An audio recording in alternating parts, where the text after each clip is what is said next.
Hey guys, when we picture the Middle Ages, we usually imagine castles, battles, and crowded streets. But the most revealing story is often the quiet one. What people did every morning, what they feared catching, and what they believed clean actually meant. Medieval hygiene wasn't just about dirt or smell. It was about religion, status, medicine, work, and survival, shaped by ideas that could feel strangely familiar in one moment and completely alien in the next. And the biggest twist is this: for many medieval Europeans, being clean had less to do with soap and more to do with balance, of humors, of air, of habits, and even of the soul. If you enjoy calm, long-form history that takes everyday life seriously, consider subscribing. A lot of regular listeners do, so they don't miss future deep dives like this one. Stories you can follow closely, or simply let play in the background while you unwind.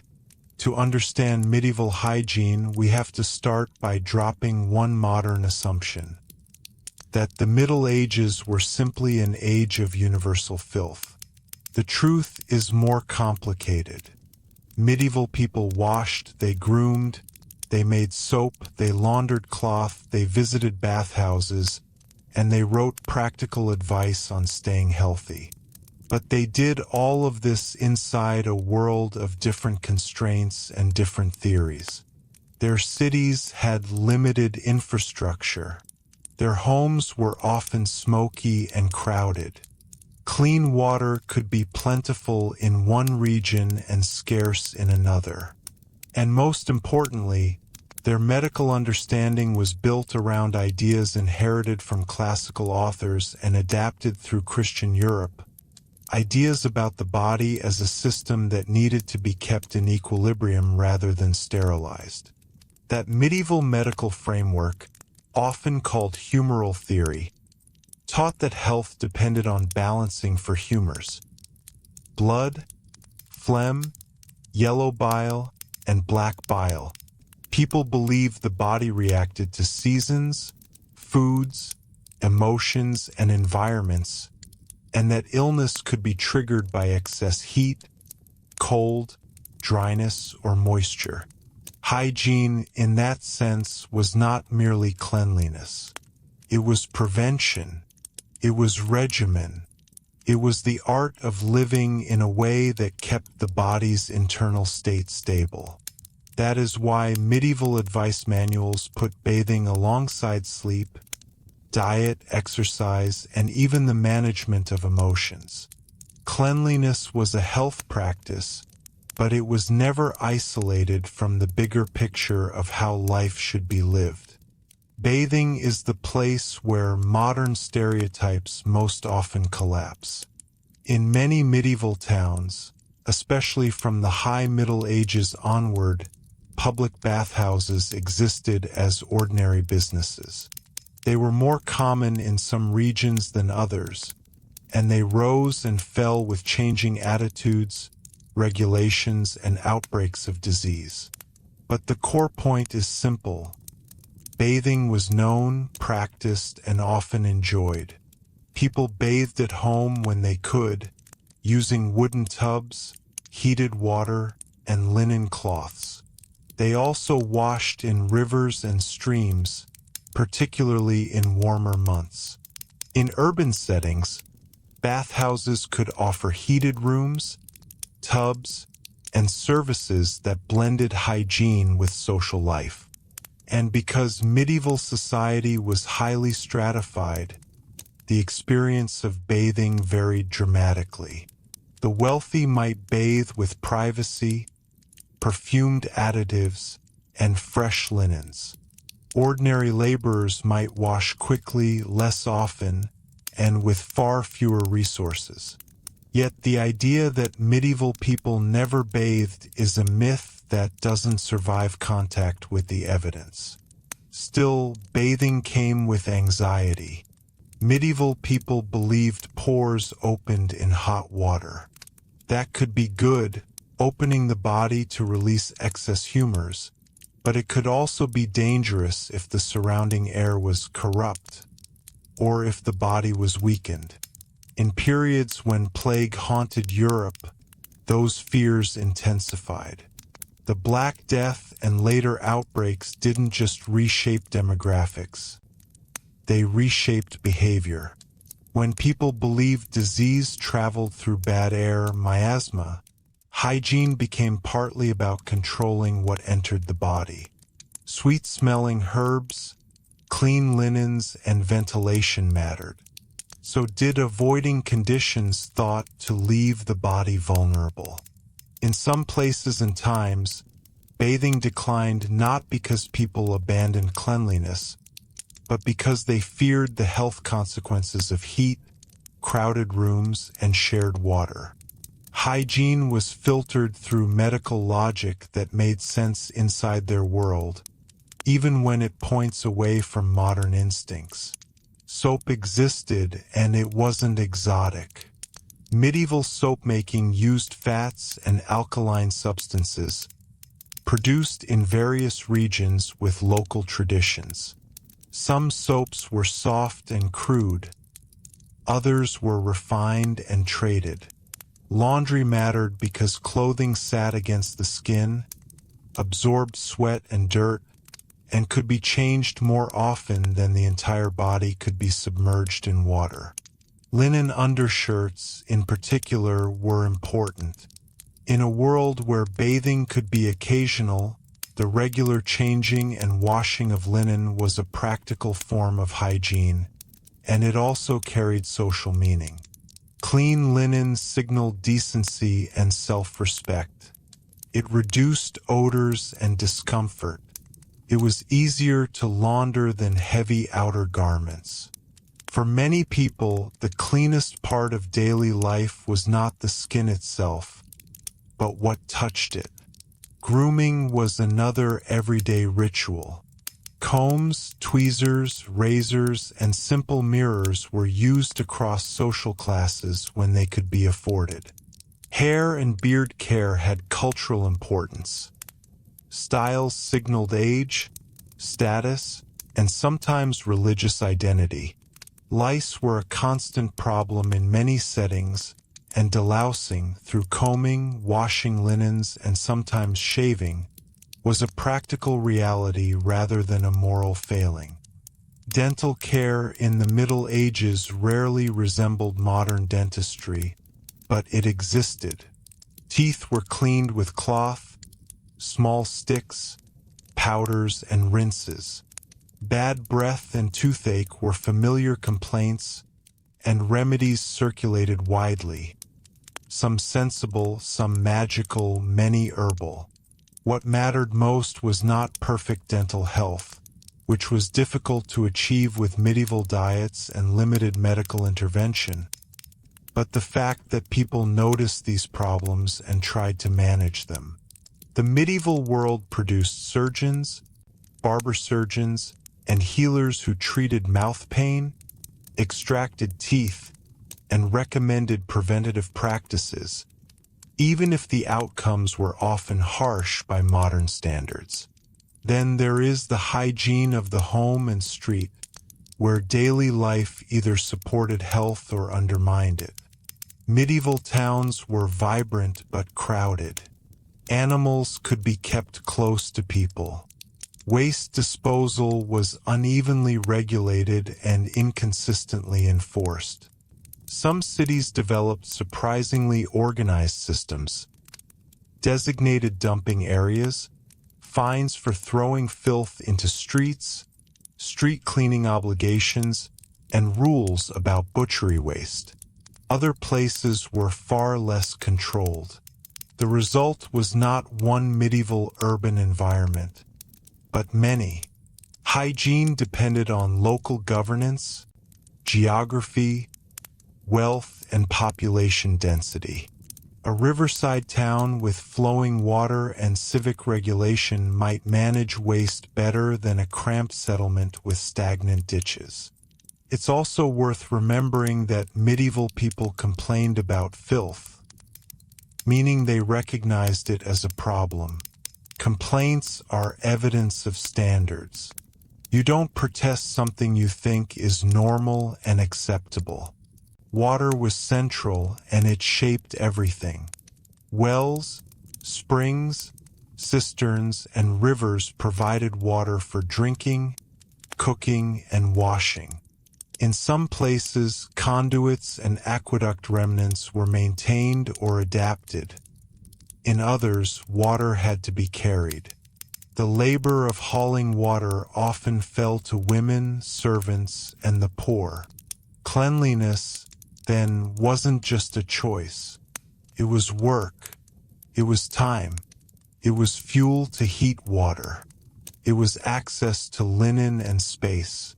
When you imagine medieval hygiene, imagine the invisible economy behind it. The firewood, the buckets, the soaps, the laundering, the drying, the repairs. Hygiene was not a simple matter of knowledge. It was a matter of resources.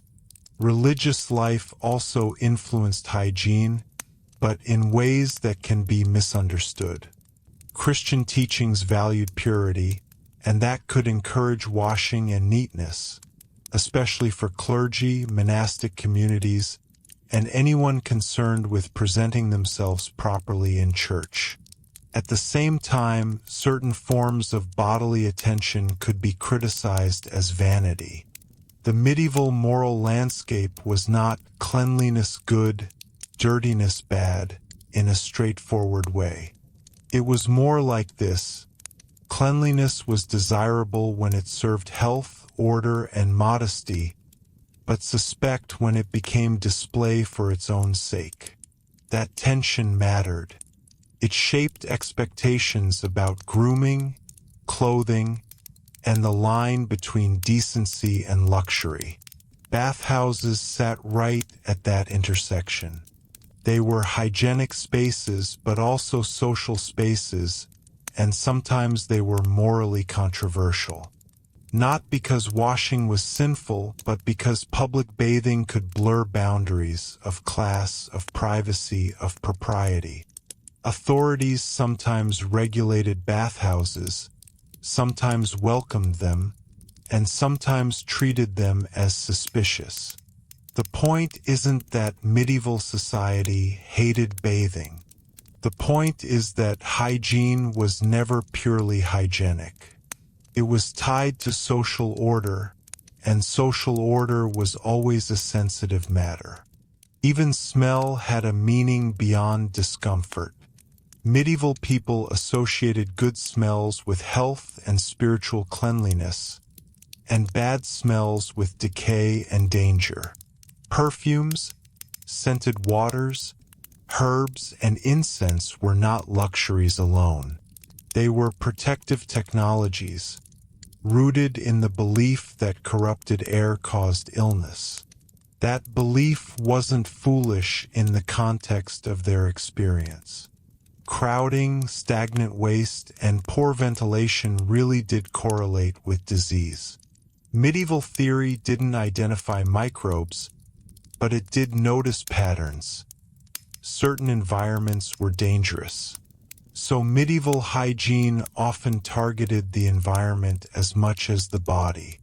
Clean rooms, fresh air, and pleasant scents were part of staying well.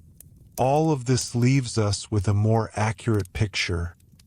Medieval hygiene was real, uneven, and deeply rational within medieval constraints.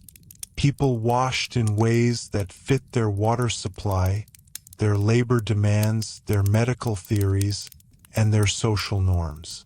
Some were cleaner than others. Some places were healthier than others. And like every period in history, the Middle Ages contained contradictions. A town might maintain a public bathhouse and still struggle with waste disposal. A wealthy household might have clean linen and still live with smoke-filled rooms. A person might wash regularly and still fear disease as something carried by invisible forces in the air. In the next stretch, we'll move from the general picture into daily routines. What a typical medieval morning looked like across class lines, how laundering actually worked, what clean meant in kitchens and workshops, and why the medieval fight against disease often began not with medicine, but with habit. As morning arrived in a medieval town or village, hygiene began not with a bath but with smaller, practical routines. Most people started the day by washing their face and hands using a basin of water kept inside the home. In wealthier households, this might involve a servant bringing fresh water in a jug and pouring it over the hands into a bowl. In more modest homes, the process was simpler. Water drawn earlier from a well or stream was used sparingly, often shared among family members. Even this small act carried meaning. Clean hands were associated with readiness for work, meals, and prayer. In religious contexts especially, washing the hands before eating was seen as a gesture of respect and order. Clothing played a surprisingly important role in daily hygiene. Because full bathing was not always convenient, medieval people relied heavily on linen undergarments to keep the body comfortable and relatively clean. Linen absorbed sweat and oils from the skin, and unlike heavier wool garments, it could be washed more frequently. Many households therefore focused their hygiene efforts on laundering these inner layers. Changing linen shirts and shifts helped prevent irritation, reduce odors, and maintain a sense of freshness even when the body itself had not been fully washed for some time. Laundry was physically demanding work. Water had to be collected, often carried considerable distances, and heated over a fire. Clothes were soaked, scrubbed, beaten, and rinsed repeatedly. In some regions, ash-based lye solutions were used as a cleaning agent, helping break down grease and dirt trapped in the fabric. After washing, garments were wrung out and hung to dry in open air or near hearths. For large households, this could take an entire day, and the responsibility usually fell to women or servants. Despite the effort involved, records from households and monastic communities show that laundering happened regularly enough to maintain basic cleanliness. Inside medieval kitchens, hygiene also had practical importance. Cooking spaces were busy environments where food preparation, storage, and heating all took place around the central hearth. Surfaces were wiped, utensils rinsed, and containers cleaned because spoiled food posed a direct risk to health. Without refrigeration, freshness depended on careful habits. Salting meat, drying grains, and keeping pests away from stored supplies. Households understood that neglecting these routines could lead to illness, even if they explained the danger through the language of humors or corrupted air rather than bacteria. Workshops and trades introduced their own hygiene challenges. A blacksmith's forge, a tannery, or a butcher's stall all created strong smells and waste materials. Medieval towns often tried to manage this by assigning certain trades to specific districts or requiring that waste be disposed of outside the main residential areas. These regulations were imperfect, but they reveal an awareness that some kinds of work could affect public health if left unchecked. Across all these daily activities, hygiene was less about achieving spotless conditions and more about maintaining balance and order. Clean hands, fresh linen, wash tools, and aired rooms formed a practical system of habits. It was a rhythm woven into everyday life, quiet, repetitive, and essential to survival in a world where comfort and health depended heavily on the routines people practiced each day. As the day moved forward, another essential part of medieval hygiene involved the management of waste. Every society must confront this problem, but in the Middle Ages the solutions depended heavily on geography, wealth, and the structure of each settlement.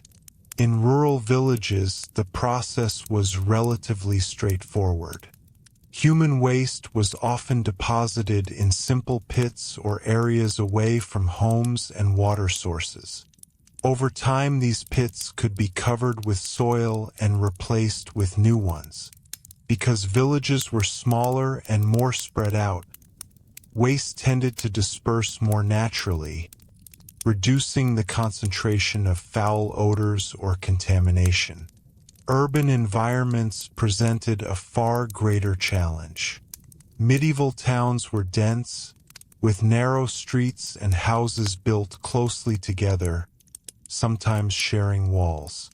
In these settings, households commonly used latrines connected to cesspits, deep holes dug beneath or near the house where waste accumulated over time.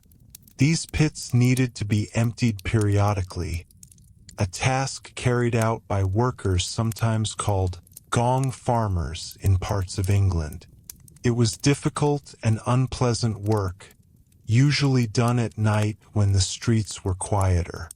The collected waste might then be transported outside the city and dumped in designated areas or used in agriculture as fertilizer. Castles and large stone buildings often used a different system known as a garderobe. This was essentially a small chamber with a seat built over a vertical shaft in the wall. Waste dropped down through the shaft either into a pit below or sometimes directly into a moat or nearby ditch. While this arrangement might seem primitive, it was actually a practical engineering solution for multi-story structures. The placement of garderobes was carefully considered, often positioned where wind could help carry odors away from living spaces.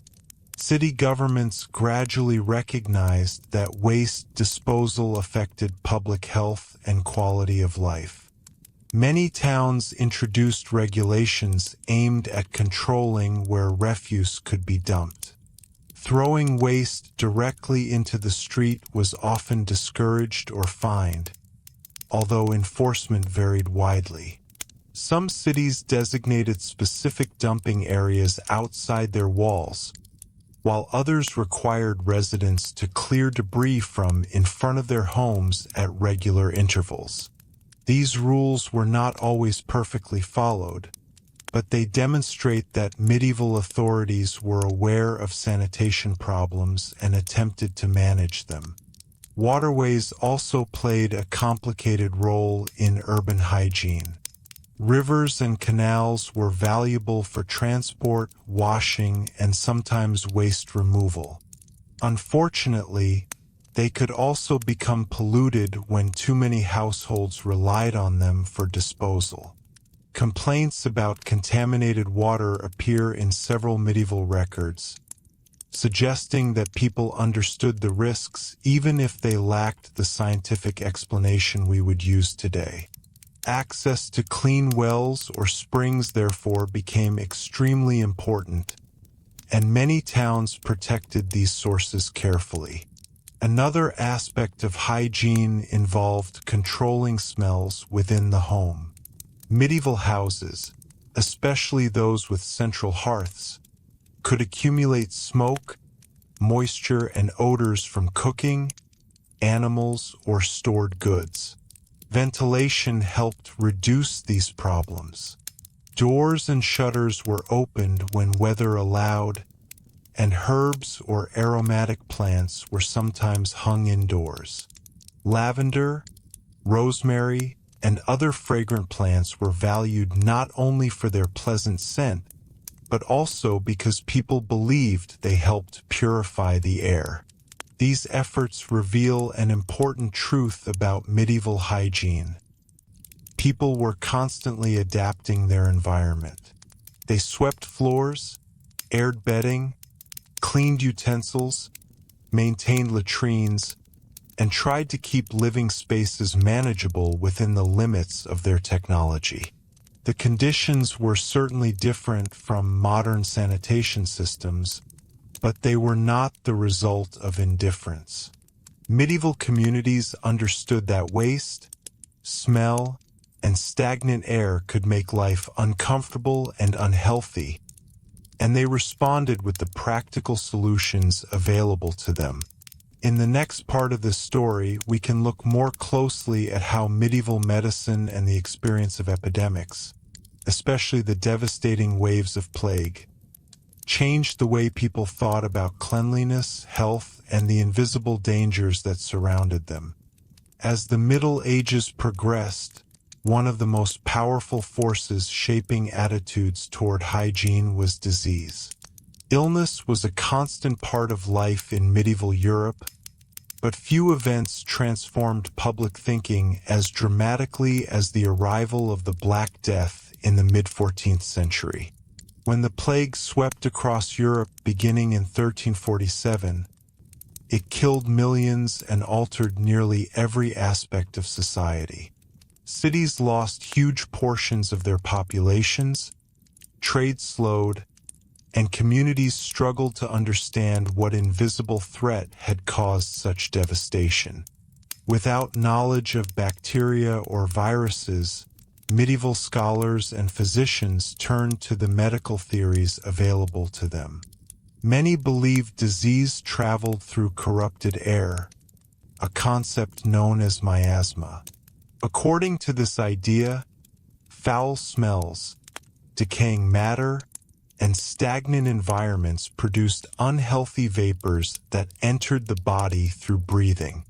While this explanation was not scientifically accurate by modern standards, it encouraged people to pay closer attention to the cleanliness of their surroundings.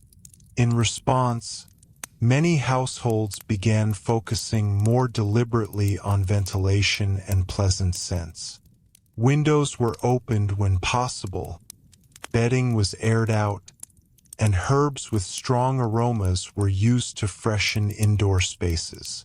People carried small bundles of fragrant plants or burned incense in homes and churches. These practices were meant to purify the air and protect the body from harmful influences.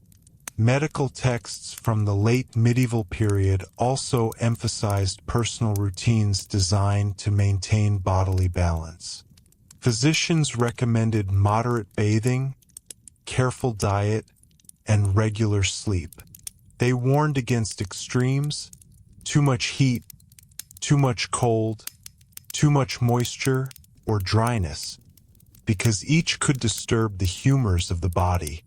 Hygiene in this context was closely connected to lifestyle. Cleanliness meant not only washing but also maintaining order in daily habits. The experience of plague outbreaks also changed how authorities viewed urban sanitation. Some cities began taking stronger action to regulate waste disposal, slaughterhouses, and crowded living conditions. Markets were monitored more carefully, and efforts were made to keep certain types of trade away from residential streets. Although enforcement varied and knowledge remained limited, these policies show that communities were searching for ways to reduce the spread of illness. Another development during this period was the increasing role of quarantine. Port cities in particular recognized that ships arriving from distant regions could carry disease. By the 15th century, some Mediterranean cities required incoming travelers or cargo to wait for a period of isolation before entering the city. The word quarantine itself comes from the Italian 40 giorni, meaning 40 days. While these measures were not always perfectly applied, They represented an early attempt to control disease through organized public health strategies. Inside the home, families continued relying on simple but important routines. Floors were swept, cooking areas were cleaned after meals, and bedding was shaken out or replaced when possible. Even small actions, washing hands before eating, rinsing cups and bowls, keeping animals out of certain living spaces, helped maintain a basic level of household hygiene. Looking back from the modern world, it is easy to see the limitations of medieval medical knowledge. Yet it is equally important to recognize the logic behind many of their practices. Medieval people observed patterns in their environment. They noticed that crowded, dirty, and poorly ventilated places often coincided with illness. Their responses, cleaning spaces, managing waste, and seeking fresh air, were practical attempts to protect themselves with the understanding they had. By the late Middle Ages, hygiene had become a mixture of habit, medical advice, and civic responsibility. Communities understood that maintaining a healthy environment required cooperation between households, workers, and local authorities. These efforts did not eliminate disease, but they laid important groundwork for the public health systems that would gradually emerge in the centuries that followed. As medieval society moved into the later centuries of the Middle Ages, ideas about cleanliness, health, and the body continued to evolve. The routines of daily hygiene, washing, grooming, laundering, and maintaining living spaces remained deeply connected to both medical theory and social expectations. But these practices were also shaped by changing economies, expanding towns, and the gradual development of more organized civic life. By the 15th century, many European communities had accumulated generations of practical experience about what helped maintain a healthier environment. One of the most visible areas where hygiene and social life intersected was the marketplace. Markets were the center of economic activity in medieval towns, bringing together farmers, craftsmen, merchants, and buyers from surrounding regions. Because food was sold in open spaces and often handled directly by vendors, maintaining a degree of cleanliness was necessary to keep goods appealing and safe to eat. Town authorities frequently issued rules about how meat, fish, bread, and produce should be displayed and sold. Butchers might be required to process animals in specific locations, while fish sellers were sometimes restricted to areas near water sources where waste could be more easily removed. These regulations were partly about fairness and organization, but they also reflected growing concern about hygiene in crowded urban settings. Rotting food or animal remains could create strong odors and attract pests, which people associated with illness. As a result, cities began developing routines for street cleaning. In some towns, residents were responsible for sweeping the space directly in front of their homes or shops. On certain days, waste and debris were collected and carried outside the city walls. Although these systems were far from perfect, they represented a form of early municipal sanitation.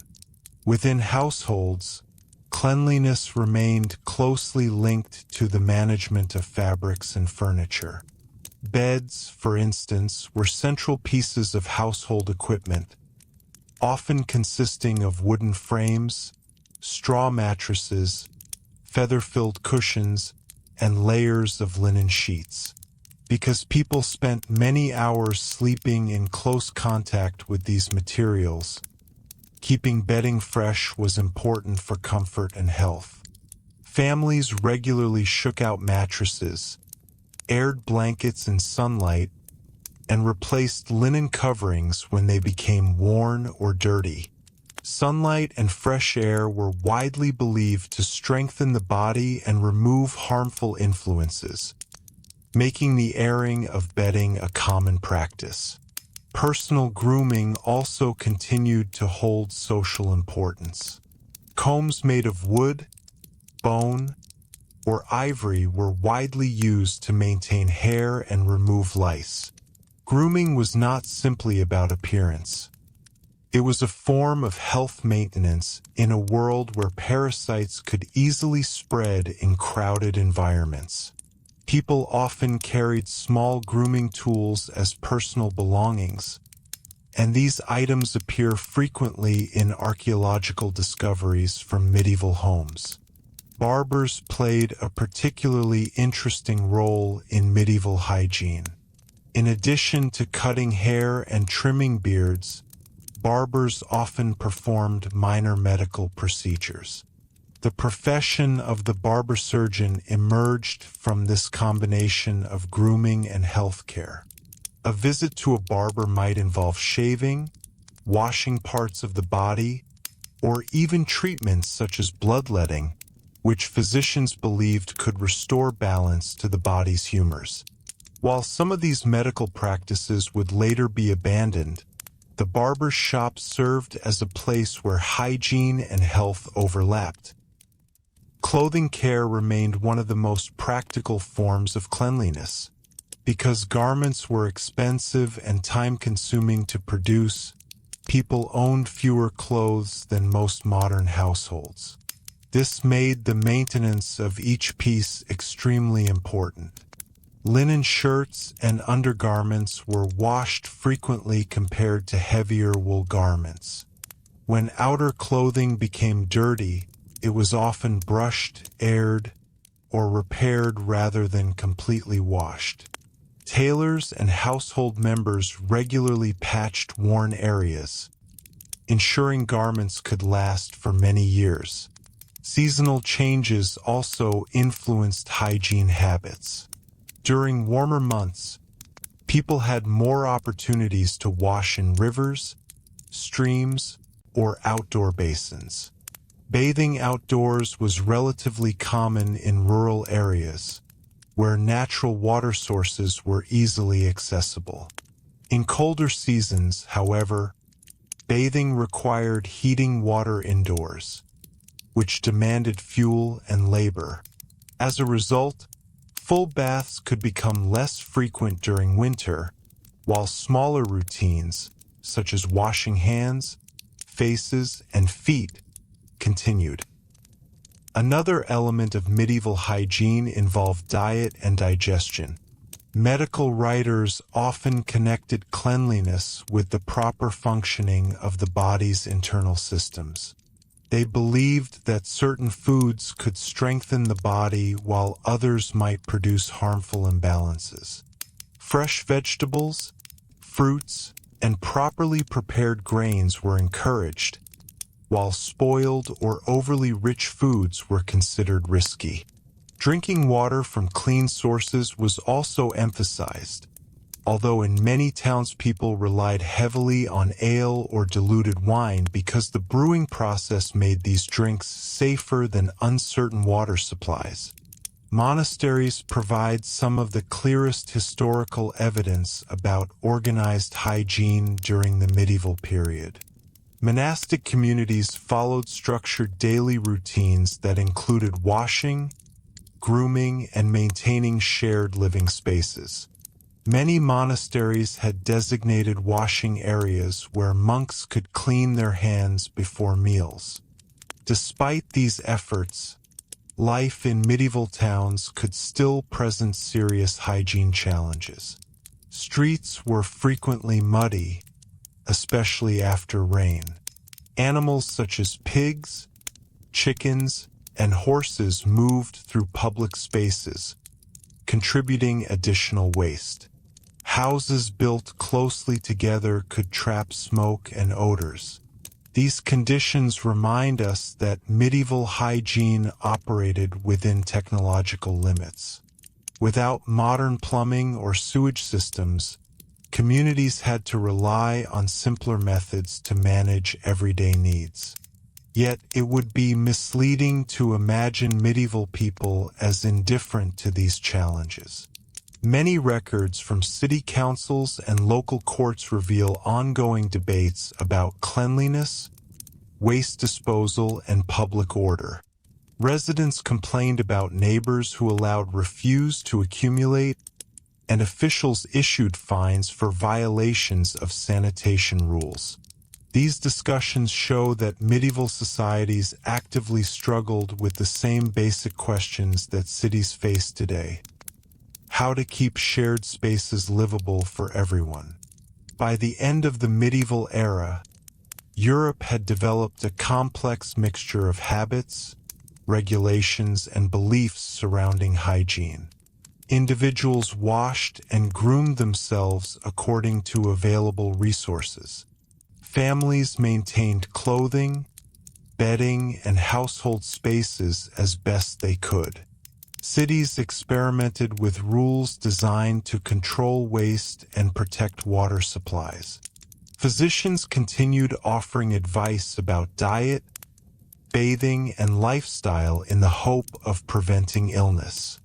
When viewed as a whole, medieval hygiene was neither completely primitive nor entirely effective.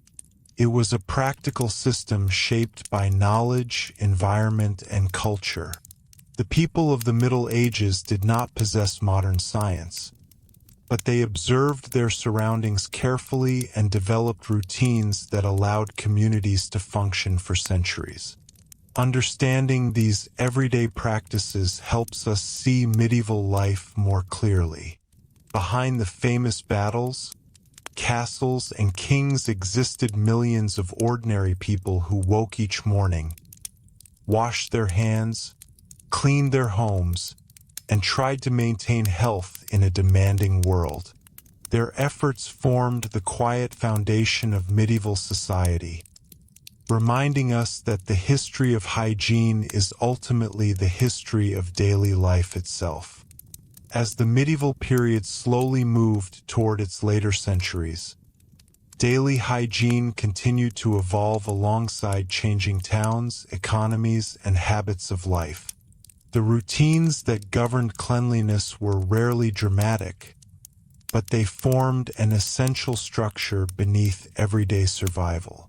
People might not have possessed modern scientific knowledge, yet they paid close attention to patterns around them. Over generations, practical wisdom accumulated. Small habits repeated daily that helped families remain healthy and comfortable within the limits of their environment. One important part of this everyday system was the management of sleeping spaces. Medieval homes were often crowded, especially in towns where families lived and worked in the same building. A single room might serve as kitchen, workshop, and sleeping area. Because of this, keeping bedding fresh became particularly important. Straw mattresses were common for many households, and these required regular attention. Straw could trap moisture and odors over time, so it was periodically replaced or shaken out. Wealthier households that used feather beds also maintained them carefully, airing them outside in sunlight whenever possible. Sunlight was widely believed to strengthen materials and remove unhealthy influences, and the simple act of airing bedding could make a noticeable difference in comfort. Another routine practice involved the cleaning of floors and living surfaces.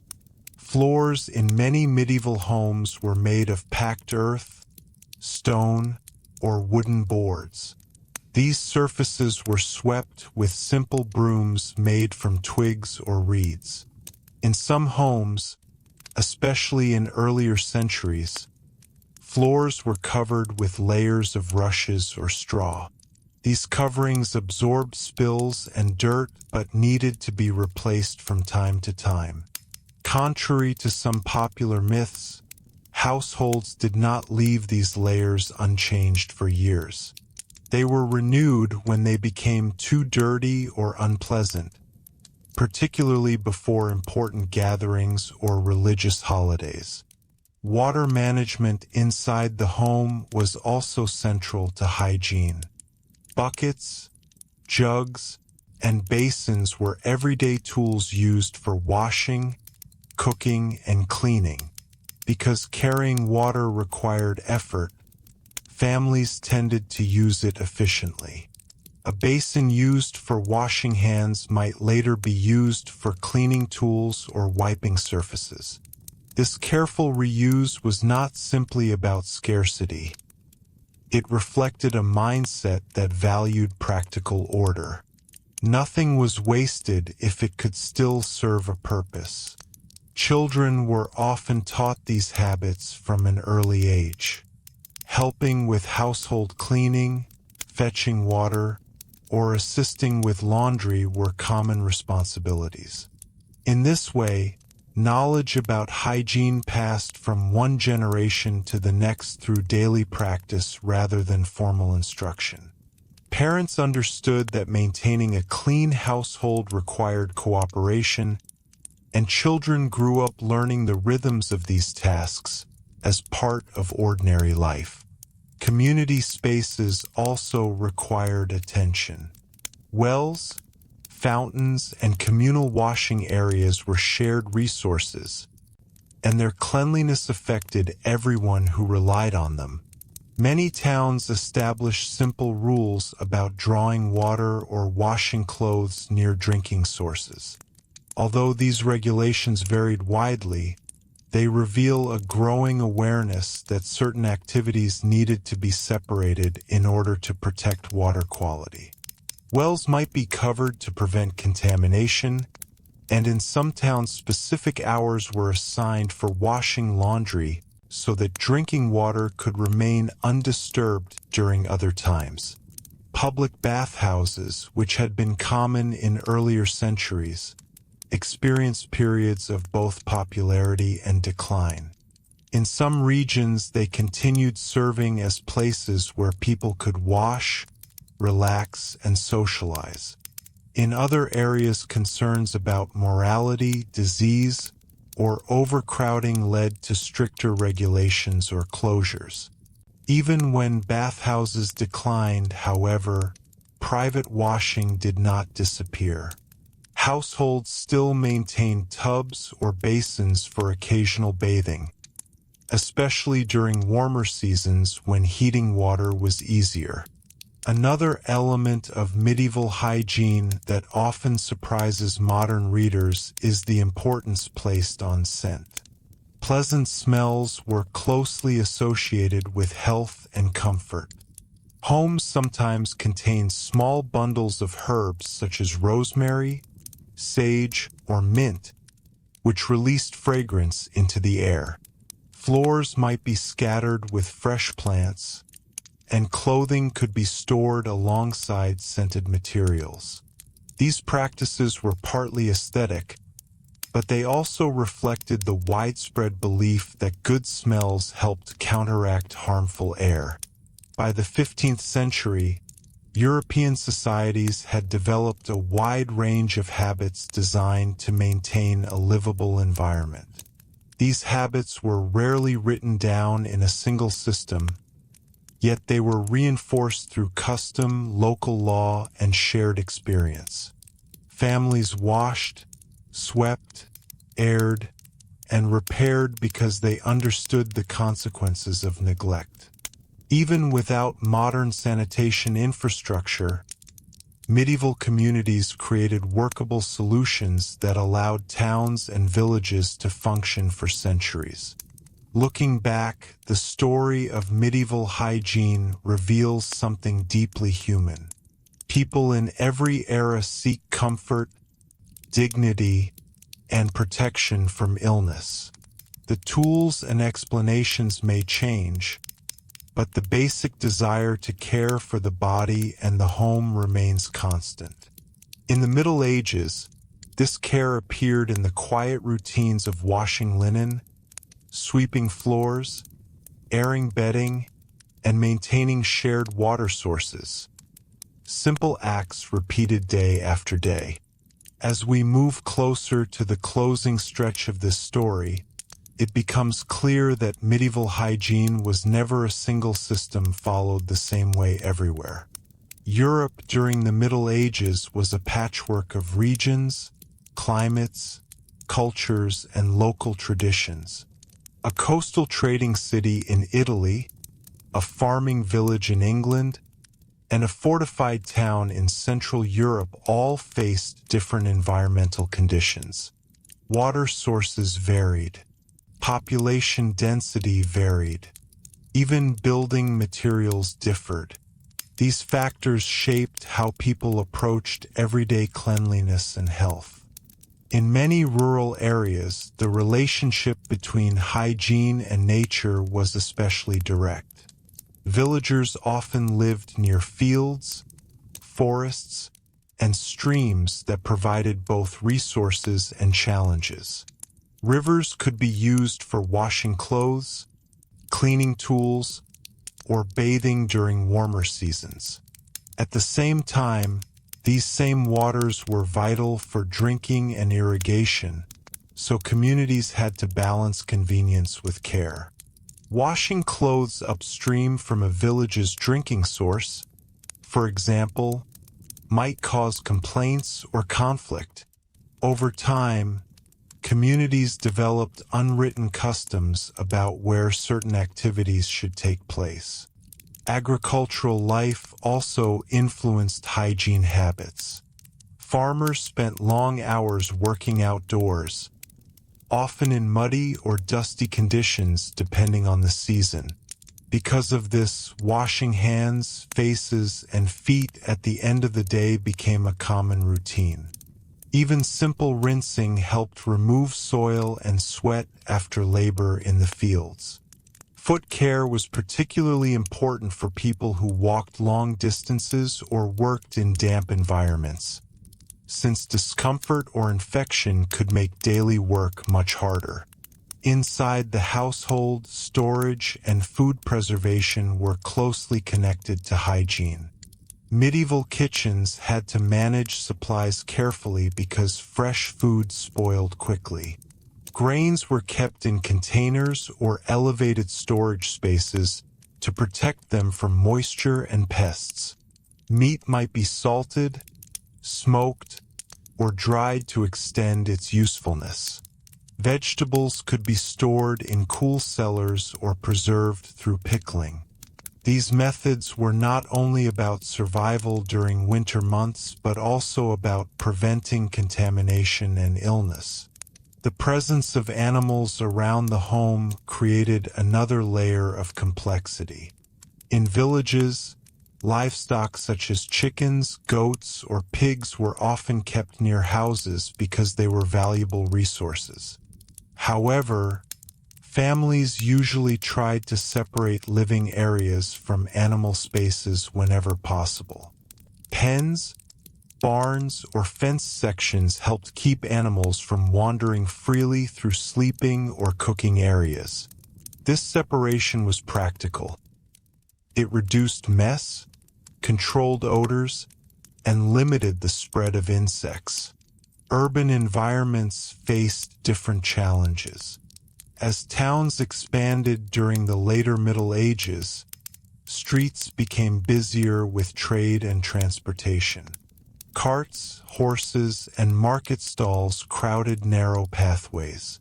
Maintaining order in these conditions required cooperation among residents and officials. Many towns established basic cleaning routines, where debris was cleared from streets or waste was carried outside the walls. Though these systems were far less advanced than modern sanitation services, they represented organized attempts to keep urban life manageable. Guilds and trade organizations sometimes played a role in maintaining hygiene standards as well.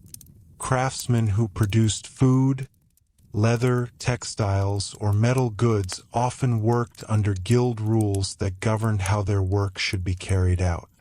These rules could include instructions about where waste materials should be disposed of or how workshops should be arranged. Maintaining cleanliness in these environments helped protect both the workers and the reputation of the trade. Education also contributed to spreading hygiene knowledge.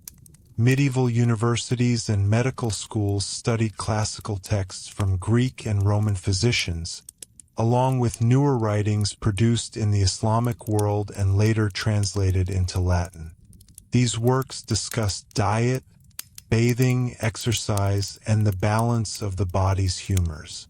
Physicians trained in these traditions sometimes wrote practical guides for households, offering advice about how to live in ways that supported health. Although literacy was limited compared to modern societies, these ideas circulated through conversation, sermons, and everyday instruction. Clergy, healers, and community leaders all played roles in sharing advice about maintaining health.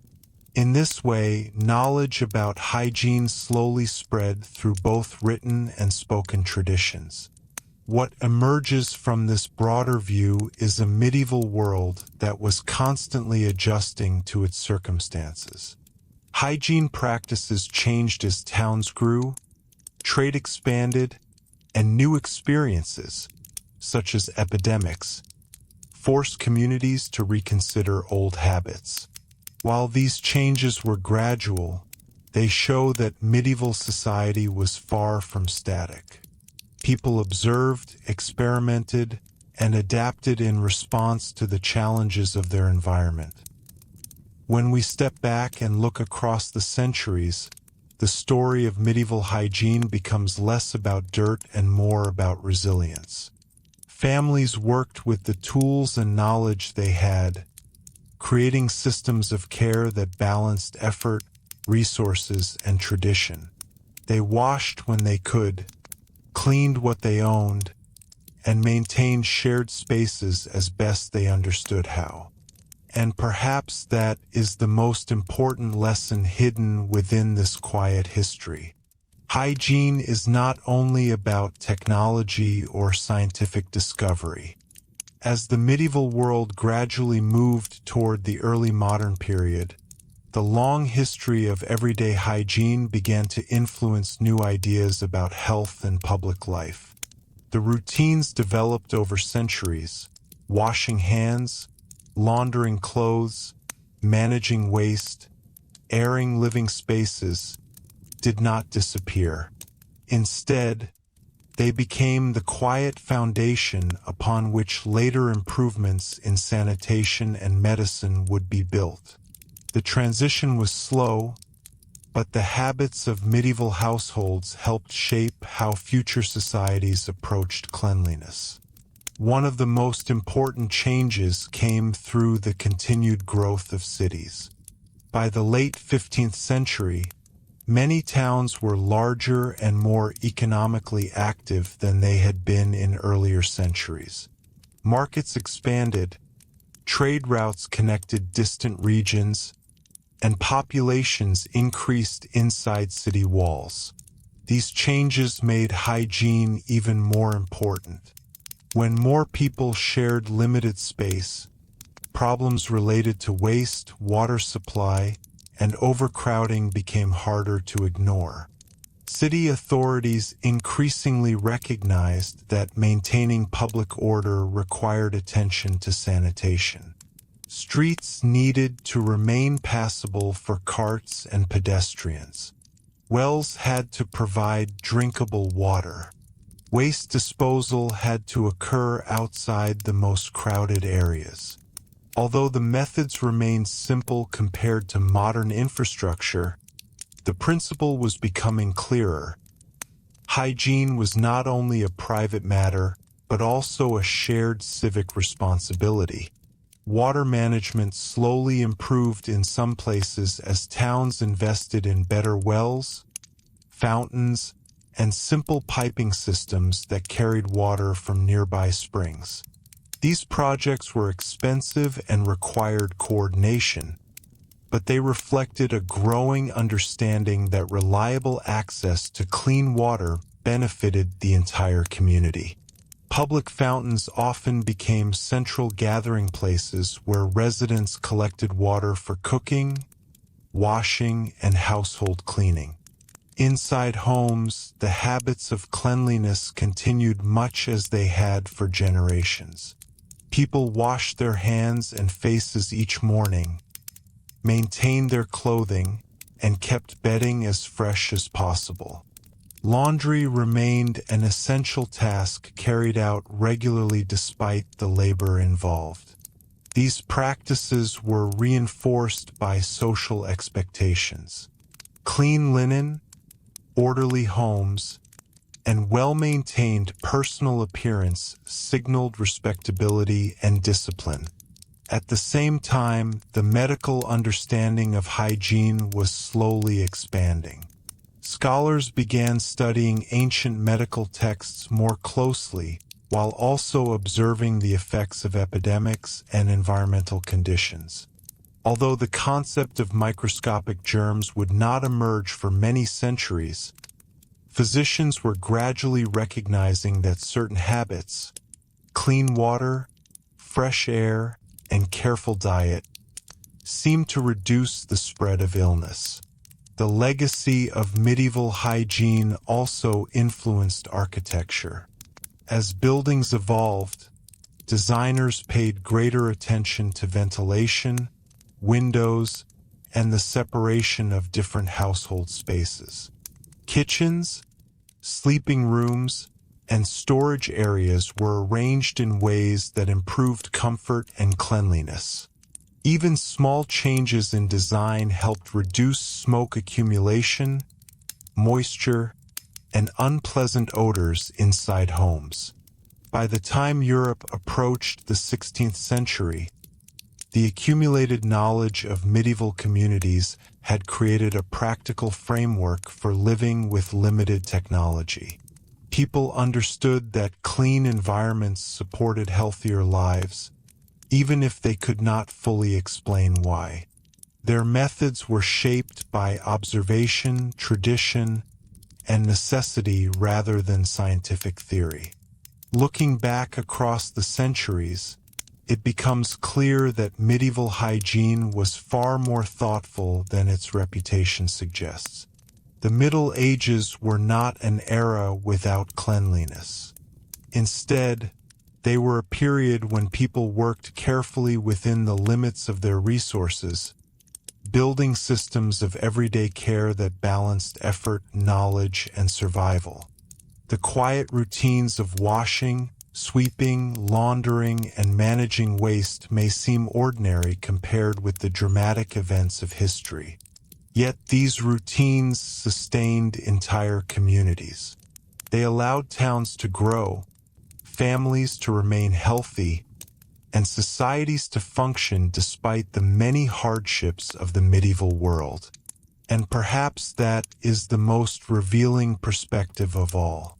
When we imagine the Middle Ages, we often picture castles, knights, and battles. But beneath those famous images existed millions of ordinary lives shaped by simple daily practices. The story of medieval hygiene reminds us that history is not only written in great events. It is also written in the quiet, repetitive acts of care that people perform every single day. Acts that keep homes livable, communities functioning, and human life moving forward through time. As we reach the final stretch of this story, it helps to pause and reconsider how the idea of medieval hygiene has been remembered in popular imagination. For a long time, history books, films, and casual conversations repeated the same image: that the Middle Ages were defined by constant dirt, neglect, and a lack of concern for cleanliness. While medieval life certainly faced serious challenges, modern research has shown that this picture is far too simple. In reality, medieval people thought about hygiene constantly, because their survival often depended on it. Life in the Middle Ages required attention to the small details of daily living. Water had to be gathered and carried. Clothes had to be washed by hand. Food had to be stored carefully so that it would not spoil. Beds had to be aired, rooms swept, and tools cleaned after work. None of these actions were dramatic enough to appear in chronicles about kings or battles, yet they formed the essential rhythm of everyday existence. What makes medieval hygiene particularly interesting is how closely it was connected to the wider worldview of the time. Health was believed to depend on balance within the body and balance between the body and its environment. Cleanliness was therefore not just a physical matter but part of a broader philosophy of living. Fresh air, moderate bathing, proper diet, and orderly surroundings were all thought to help maintain the body's natural stability. Religion also reinforced these ideas in subtle ways. Many Christian teachings encouraged modesty, discipline, and respect for the body. Monastic communities especially placed strong emphasis on order and routine. Monks and nuns followed structured schedules that included washing before meals, maintaining clean living quarters, and caring for shared spaces. These habits influenced the surrounding communities, helping spread expectations about personal and household cleanliness. Over time, the experience of epidemics further strengthened the connection between hygiene and survival. Plague outbreaks, fevers, and other diseases reminded communities that unhealthy environments could bring devastating consequences. Even though medieval medicine lacked the scientific tools to fully understand these illnesses, people observed patterns. They noticed that foul air, stagnant water, and crowded conditions often accompanied sickness. Their responses, cleaning streets, regulating markets, airing homes, represented practical attempts to reduce these dangers. By the end of the medieval period, a combination of habit, observation, and local regulation had produced a recognizable culture of hygiene. It was not perfect, and many problems remained unsolved. Yet medieval societies had built workable systems that allowed towns and villages to function across centuries of political change and economic hardship. In many ways, these systems prepared the ground for the major transformations that would arrive in later periods. As Europe entered the early modern era, growing cities, expanding trade networks, and new scientific ideas would eventually lead to improved sanitation infrastructure. The later development of public water systems, sewage networks, and medical research did not appear suddenly. They emerged gradually from generations of experience dealing with the same basic questions about health and cleanliness. When we step back and look at medieval hygiene through this wider lens, a different picture appears. The Middle Ages were not simply an age of ignorance or neglect. They were a time when ordinary people worked carefully within the limits of their knowledge and resources. They created routines that balanced labor, environment, and community responsibility. And perhaps that is why the history of hygiene is such a revealing lens into the past. It shows us not only how people lived, but how they cared for the spaces around them and the bodies they inhabited. The quiet acts of washing, sweeping, laundering, and maintaining order may seem small, yet they represent a form of wisdom passed down through daily practice. In the end, medieval hygiene reminds us that history is not only about grand events or famous leaders. It is also about the countless ordinary choices made in kitchens, streets, wells, and bedrooms. Through those choices, medieval communities preserved health as best they could, laying the groundwork for the systems of cleanliness and public health that shape our world today. Before we close our exploration of medieval hygiene, it's worth reflecting on how much of daily life in the Middle Ages revolved around managing the relationship between the human body and the surrounding environment. Medieval people lived in a world where nature was always close. Seasons shaped work, water availability changed throughout the year, and homes were built from materials that responded directly to weather and climate. Because of this, hygiene was not simply a matter of personal choice.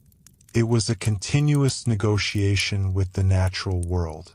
Consider the changing seasons. During warmer months, washing and bathing were far easier. Rivers and streams were accessible, sunlight helped dry clothing quickly, and outdoor spaces could be used for cleaning tasks. Families might wash linens more frequently, air bedding regularly, and bathe in natural water sources whenever time allowed. Summer markets were also busier, which meant that towns often paid greater attention to keeping streets clear and wells clean as larger crowds gathered. Winter, however, brought a different set of challenges. Heating water required large amounts of firewood, and outdoor washing became far less practical. As temperatures dropped, people relied more heavily on smaller routines. Washing hands and faces with limited water, changing linen garments, and maintaining indoor cleanliness through sweeping and airing rooms whenever possible. Fireplaces and hearths provided warmth but also produced smoke and soot, which meant that keeping interiors clean required regular effort. This seasonal rhythm influenced how medieval people thought about comfort and health. Cleanliness was not measured by constant bathing, but by maintaining balance across the year. If someone washed their hands daily, kept their clothing in good condition, and maintained a tidy living space, they were generally considered clean by the standards of their time. Another important factor shaping hygiene was craftsmanship. Many tools used for cleaning and grooming were produced by local artisans. Wooden basins, ceramic jugs, metal razors, bone combs, and linen cloths were all handmade items created by skilled workers. These objects were durable and often repaired rather than replaced. In archaeological excavations of medieval homes, such items appear frequently, reminding us that the tools of everyday hygiene were ordinary possessions found in households across social classes. Trade also played a role in spreading hygiene-related goods. Soap, perfumes, herbs, and fine textiles traveled along commercial routes connecting distant regions. Mediterranean cities, for example, were known for producing high-quality soaps and scented oils that were traded across Europe. Wealthier households might purchase these products, while simpler versions were made locally using available materials such as animal fats and wood ash. In larger towns, public wells and fountains became focal points of daily activity. These spaces were not only practical but also social. Residents gathered there to collect water, exchange news, and carry out routine tasks. Because so many people depended on these sources, their maintenance was taken seriously. Wells were often protected by stone structures or covers, and in some places specific individuals were responsible for overseeing their condition. The rhythm of hygiene also extended to the care of tools and workspaces. Craftsmen cleaned their instruments after use, cooks washed cooking vessels, and farmers rinsed tools that had been exposed to soil or animal waste. These practices were part of maintaining efficiency as well as cleanliness. A well-kept tool lasted longer and worked more effectively, making hygiene an important part of daily productivity. Perhaps the most revealing aspect of medieval hygiene is how it blended practicality with belief. Many routines, washing, airing, sweeping, had clear practical benefits. At the same time, people interpreted these habits through the medical and spiritual ideas of their era. Clean air, pleasant smells, balanced diet, and orderly living were all seen as ways of protecting both the body and the soul. From our modern perspective, it can be tempting to judge medieval hygiene only by comparing it to contemporary standards. Yet doing so misses the ingenuity that medieval communities demonstrated. Without modern plumbing, electricity, or scientific medicine, they developed systems that allowed large populations to live together, produce food, trade goods, and maintain everyday health. The story of medieval hygiene, in the end, is not a story about perfection. It is a story about adaptation. People observed the conditions around them and created habits that made life manageable. They cleaned when they could, repaired what they owned, and shared responsibility for the spaces they inhabited. And when we look closely at those quiet routines, washing linen in a basin, sweeping a stone floor, airing bedding in sunlight, we begin to see a familiar pattern. Across centuries and cultures, human beings have always sought the same things: comfort, dignity, and protection from illness. Medieval hygiene may have looked different from modern sanitation, but it was driven by the same enduring instinct to care for the body and the home. Through these everyday acts, medieval communities built the foundation for future generations. Their habits, observations, and gradual improvements helped shape the long path that eventually led to the public health systems we rely on today. And in that sense, the story of medieval hygiene is not only about the paw. As we reach the quiet closing chapter of this exploration, it becomes clear that medieval hygiene tells us something deeper than simply how people washed or cleaned their homes. It reveals how ordinary people organized their lives in a world that required constant attention to survival. In many ways, hygiene was one of the most practical expressions of medieval knowledge. It was not always written in books or taught in schools, but it existed in habits, routines, and shared experience passed from one generation to the next. Think of a typical evening in a medieval household. After a long day of work, whether in the fields, the marketplace, or a workshop, family members would gradually settle into the slower rhythm of the night. Hands and faces might be washed with water from a basin. Tools used during the day would be wiped clean and stored. The cooking area would be tidied, and the remains of the day's meal carefully cleared away. These small actions helped prepare the home for the next morning, when work would begin again. Bedding might be arranged carefully before sleep. Linen sheets were straightened, blankets shaken out, and sometimes a window or shutter was left slightly open to allow fresh air to circulate. Medieval people believed that clean air during sleep supported good health, and this idea influenced how bedrooms were maintained. Even in modest homes, families tried to create an environment that was as comfortable and orderly as their resources allowed. The relationship between hygiene and dignity was also important.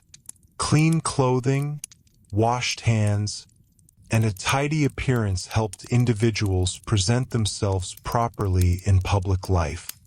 In markets, churches, and social gatherings, people were judged not only by their wealth but also by how well they cared for themselves and their surroundings. A well-maintained household suggested discipline and responsibility, qualities valued throughout medieval society. Hospitality offers another revealing example. When guests arrived at a home or monastery, it was customary to offer them water to wash their hands before eating. This practice had both practical and symbolic meaning. It removed dirt from travel and prepared the visitor for a shared meal, but it also expressed respect and welcome. Cleanliness, in this sense, was closely tied to social relationships. Travelers themselves often carried small items related to personal hygiene. A comb, a cloth for washing, or a small container for water could easily be transported during long journeys. Roads across medieval Europe connected villages, towns, and cities, and people moved along them more frequently than we sometimes imagine.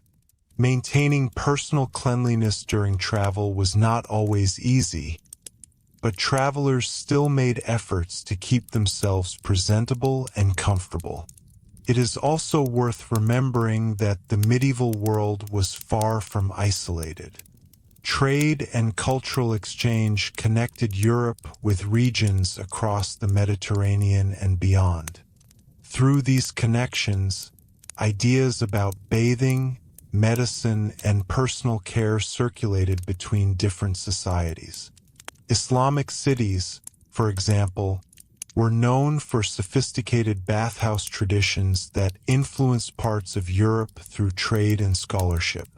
These exchanges enriched the medieval understanding of hygiene, adding new perspectives to existing practices.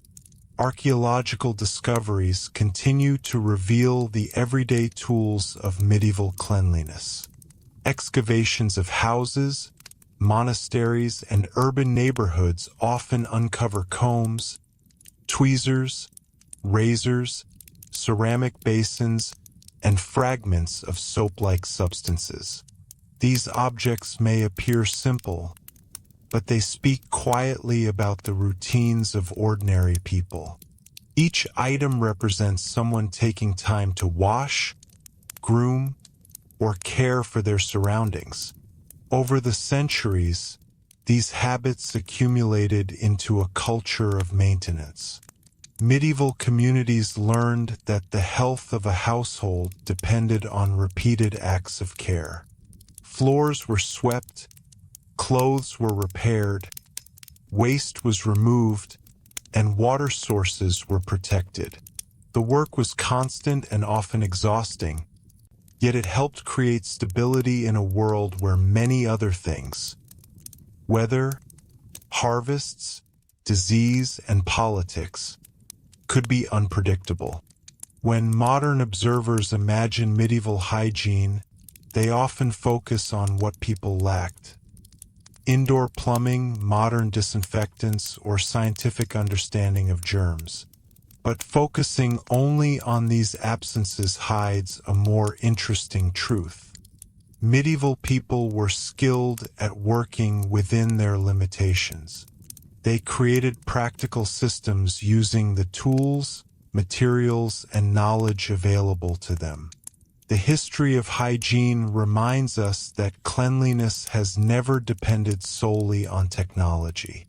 Long before modern sanitation systems existed, communities developed routines that protected health in quieter ways. Washing hands, changing linen, airing bedding, managing waste, and maintaining shared water sources were all part of a living tradition of care. And perhaps that is the most enduring lesson from the medieval world. Behind the castles, wars, and political struggles were millions of ordinary lives shaped by everyday effort. People woke each morning, tended their homes, cleaned their tools, and tried to keep themselves and their families healthy. Those small acts rarely appear in grand historical narratives, yet they carried enormous importance. Without them, medieval towns could not have functioned, families could not have thrived, and communities could not have endured through centuries of change. So when we think about medieval hygiene today, it may be helpful to imagine not the stereotype of a dirty age, but a world of constant maintenance. As we arrive at the final reflections on medieval hygiene, it becomes clear that the subject is ultimately about the quiet persistence of human habits. While the Middle Ages are often remembered for dramatic events, wars, shifting kingdoms, and powerful rulers, the everyday maintenance of life rarely appears in traditional historical records. Yet these ordinary routines shaped the health, comfort, and survival of entire communities. Hygiene, in its simplest form, was a practical system that allowed people to live together despite the many challenges of their environment. One of the most important lessons from medieval hygiene is the role of observation. Medieval people may not have understood the invisible causes of disease in the way modern science does, but they paid close attention to the patterns around them. They noticed that foul-smelling environments were unpleasant and often associated with illness. They observed that fresh air and sunlight improved living spaces. They learned that spoiled food caused discomfort and sickness, and that maintaining clean clothing helped the body feel more comfortable throughout the day. These observations gradually shaped everyday behavior. Families opened windows or shutters whenever weather allowed, letting air circulate through living spaces. Bedding and clothing were placed outdoors to dry or air in sunlight. Waste was carried away from homes whenever possible, and wells were protected because communities understood their importance as sources of drinking water. None of these practices required modern scientific theory. They emerged through generations of experience. Another revealing aspect of medieval hygiene is the relationship between cleanliness and social identity. A person's appearance communicated important signals to the surrounding community. Clean hands, well-maintained clothing, and orderly grooming suggested discipline and reliability. In contrast, neglecting personal care could damage a person's reputation or suggest a lack of respect for others. This social dimension encouraged people to maintain hygiene not only for health but also for dignity and social acceptance. Public gatherings further reinforced these expectations. Churches, markets, and festivals brought large numbers of people together in shared spaces. Before meals, washing hands was common, especially in households where hospitality played an important role. Providing guests with water to wash was a sign of courtesy that demonstrated care for both comfort and cleanliness. These small rituals connected hygiene to broader values of politeness and respect. The medieval emphasis on routine also reveals something about how knowledge was transmitted across generations. Hygiene practices were rarely taught through formal education. Instead, they were learned through observation within the household. Children watched adults perform daily tasks, washing clothes, sweeping floors, preparing food, and gradually learned how to repeat these actions themselves. In this way, knowledge about cleanliness passed quietly from parents to children as part of ordinary life. It is also important to remember that medieval hygiene was influenced by available resources. Wealthier households had greater access to linen clothing, larger living spaces, and sometimes private washing areas. Poorer families often faced more difficult conditions, sharing small homes and relying on communal water sources. Even so, people across social classes attempted to maintain cleanliness within their circumstances. The desire for comfort and health was universal, even when the means to achieve it varied. As centuries passed, these habits slowly contributed to larger developments in public health. When cities later began constructing improved water systems and organized sanitation services, they were building upon a long history of practical experience.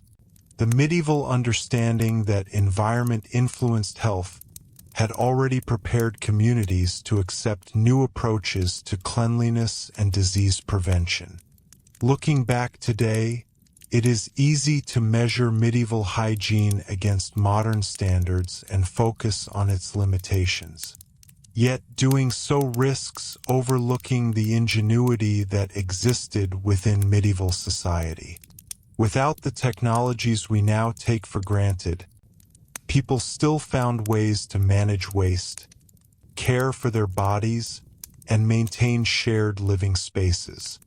Their solutions were shaped by necessity, creativity, and cooperation. The story of medieval hygiene ultimately reminds us that history is not only written through monumental achievements or dramatic turning points.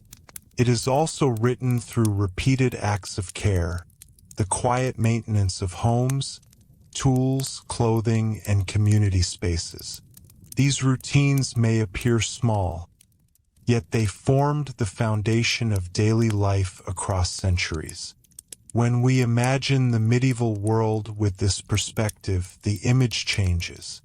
Instead of a single picture of neglect, we see a landscape of households working steadily to maintain order and comfort. Water is carried from wells, linen is washed beside a riverbank, bedding is aired in the sunlight, and streets are swept by residents who understand that shared spaces require shared responsibility. Through these simple acts, medieval communities sustained themselves across generations.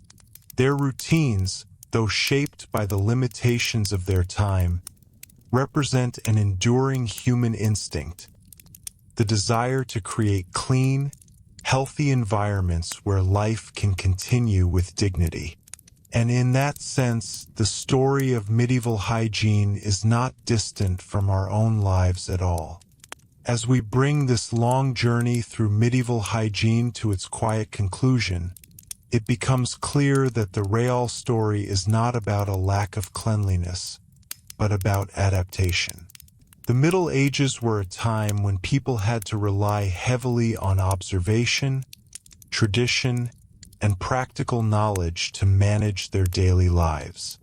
Without modern plumbing, advanced medicine, or scientific explanations for disease, communities developed habits that helped them cope with the realities of their environment.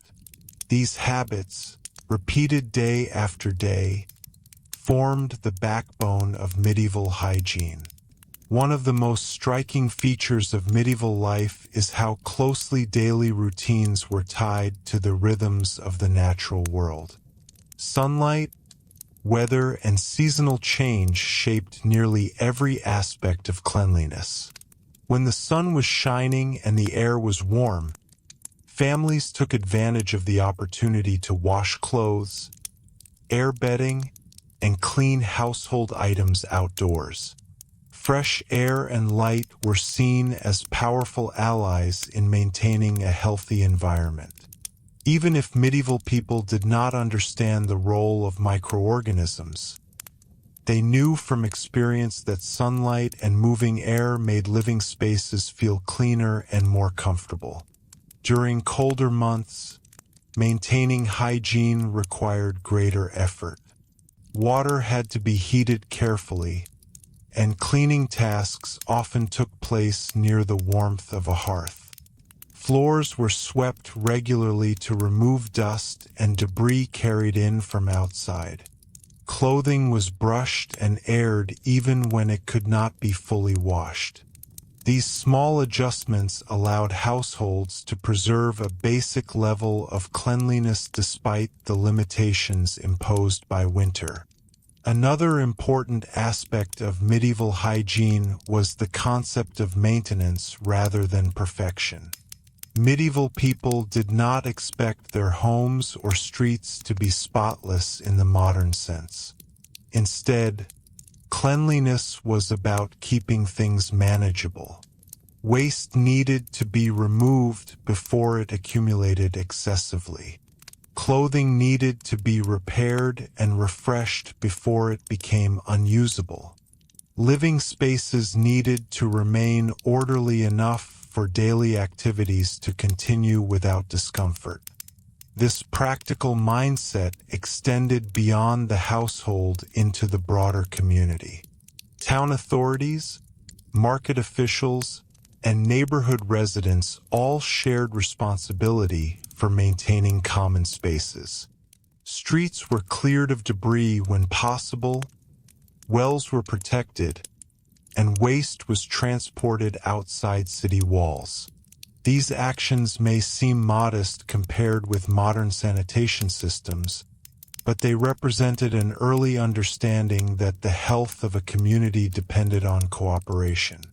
The influence of medieval hygiene can also be seen in cultural attitudes that persisted long after the Middle Ages ended. Many customs related to washing before meals, maintaining clean clothing, and providing water for guests continued into later centuries.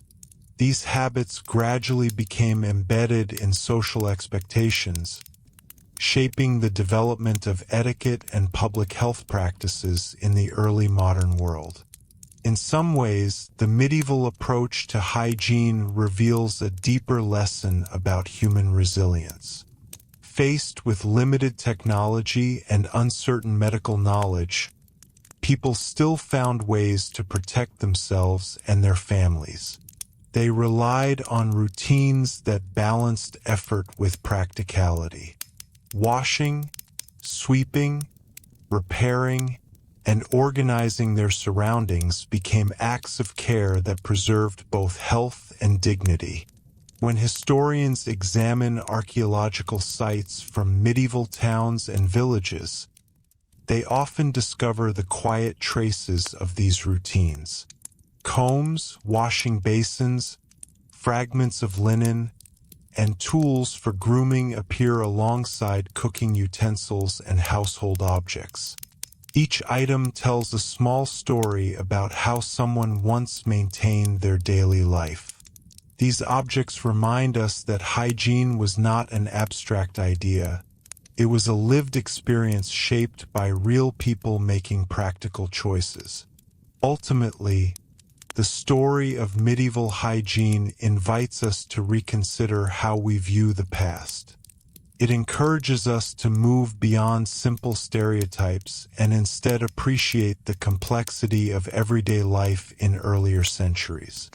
The people of the Middle Ages were neither careless nor unaware of cleanliness. They were individuals navigating a challenging world with the knowledge and resources available to them. And in that sense, their experience is not so distant from our own. Every day, modern life still depends on routines that echo those practiced long ago.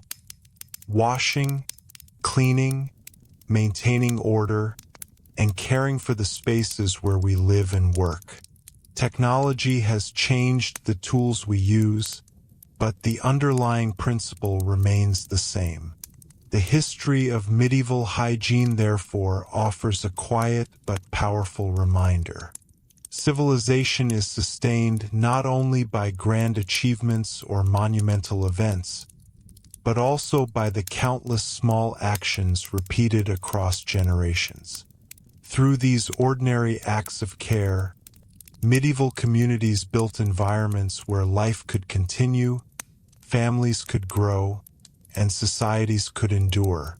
And when we look closely at those routines, water carried from a well, linen drying in sunlight, a broom sweeping a stone floor, we begin to see the Middle Ages not as a distant or unfamiliar world, but as part of the long human story of maintaining health, comfort, and dignity in everyday life.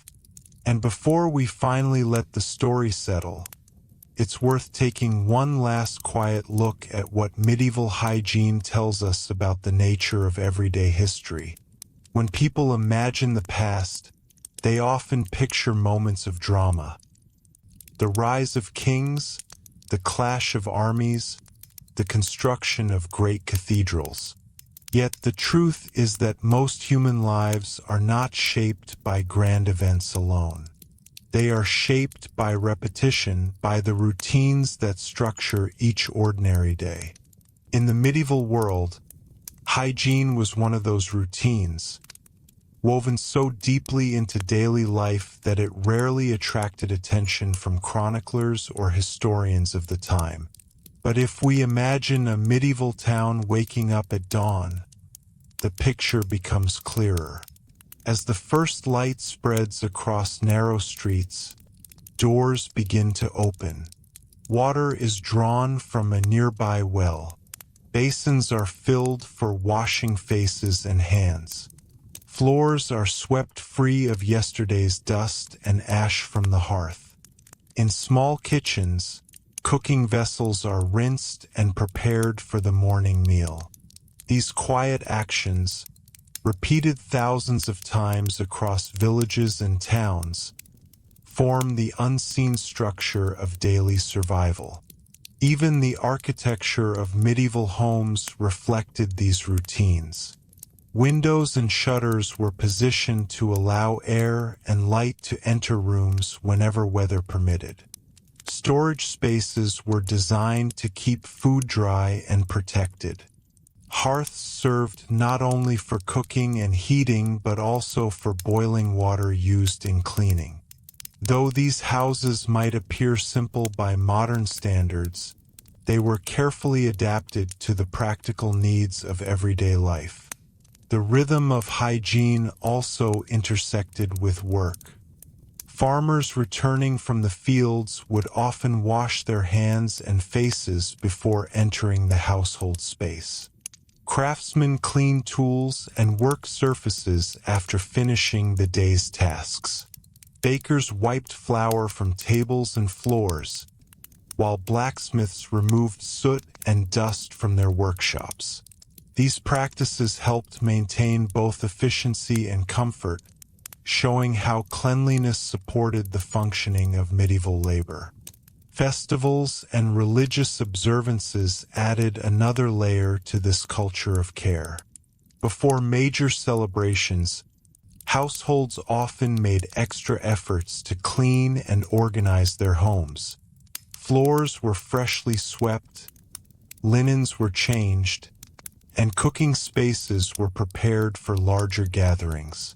Clean surroundings reflected respect for important occasions and reinforced the connection between physical order and social harmony. Travelers passing through medieval towns also participated in these expectations.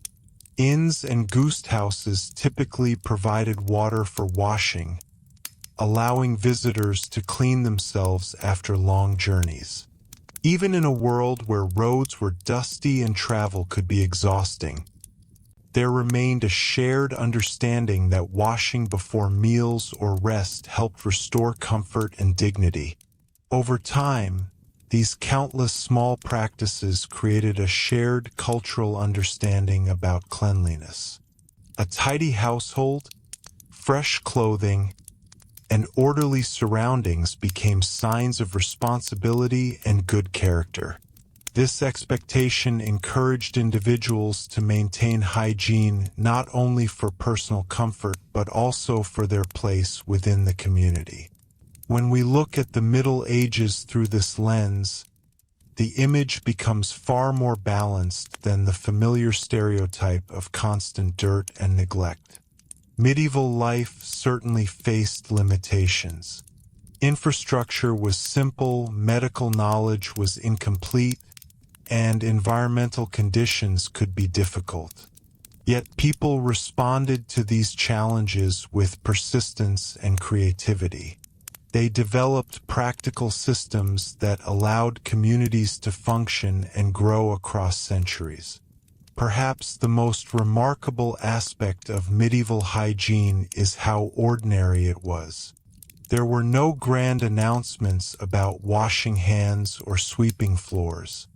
No great monuments were built to celebrate the act of airing bedding in sunlight. Yet these humble routines supported the entire structure of society. Without them, homes would have become unlivable, food would have spoiled more quickly, and illness might have spread even more widely. In that sense, hygiene represents one of the quiet foundations of civilization. It reminds us that progress often emerges not from sudden breakthroughs but from gradual improvements in everyday habits.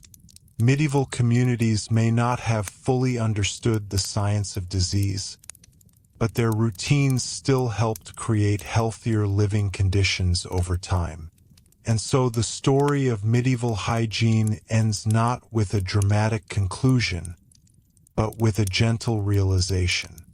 Behind the famous castles and crowded marketplaces were millions of individuals performing the same small acts of care every single day.